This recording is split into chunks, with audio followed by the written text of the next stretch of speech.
તમિલનાડુ રાજ્યમાં આજે floor test થયો છે। મુખ્યમંત્રી વિજયને હાજર 171 ધારાસભ્યોમાંથી 144 ધારાસભ્યોનું જબરજસ્ત સમર્થન હાંસિલ થયું છે।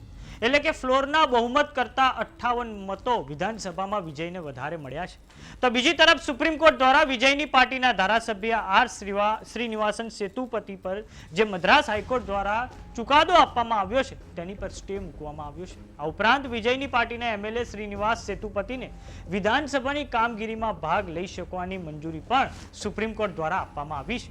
તો આવો જાણીએ સમાચાર વિસ્તારથી। નમસ્કાર, જમાવટ સાથે હું છું પાર્થ।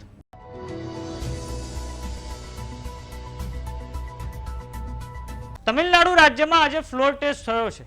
તમિલનાડુની વિધાનસભામાં વિજયની સરકારે ફ્લોર ટેસ્ટ પાસ કરી લીધો છે। આ ફ્લોર ટેસ્ટ દરમિયાન કુલ 171 ધારાસભ્યો હાજર રહ્યા હતા। થલપતિ વિજયના સમર્થનમાં 144 વોટ પડ્યા છે, જે ફ્લોર ટેસ્ટના બહુમતથી 58 જેટલા વધારે છે, જેમાં 47 ધારાસભ્યો વાળી એઆઈએડીએમકેના 25 બાગી ધારાસભ્યોનો પણ સમાવેશ થાય છે। મુખ્યમંત્રી વિજય પાસે જે બહુમત છે તેના આંકડાઓ પર નજર કરીએ તો ટીવીકેના પોતાના 105। આપને જણાવી દઈએ કે વિજય પોતે 2 સીટો પરથી લડ્યા છે, પેરામ્બૂર અને તિરુચિલ્લાપલ્લી ઈસ્ટ, અને આ પછી તેમણે તિરુચિલ્લાપલ્લી ઈસ્ટને ત્યાંથી રાજીનામું આપી દીધું છે અને પેરામ્બૂરને તેમણે કન્ટિન્યુ કર્યું છે। એઆઈએડીએમકેના 25, કોંગ્રેસના 5, સીપીઆઈના 2, સીપીઆઈએમના 2, વીસીકેના 2 અને ઇન્ડિયન યુનિયન મુસ્લિમ લીગના 2 અને અન્યનો 1 મત, આમ કુલ આંકડો 144 પર પહોંચી ગયો છે। વાત કરીએ રાજ્યમાં ત્રીજા નંબરે રહેલી પાર્ટી એઆઈએડીએમકેની, તો તેમાં ખૂબ મોટા ભંગાણના સમાચાર સામે આવ્યા છે। એઆઈએડીએમકે પાર્ટી હાલમાં 2 ભાગોમાં વહેંચાઈ ગઈ છે। એક જૂથ પલાનીસ્વામી અને બીજું જૂથ છે સીવી ષણગુનમનું।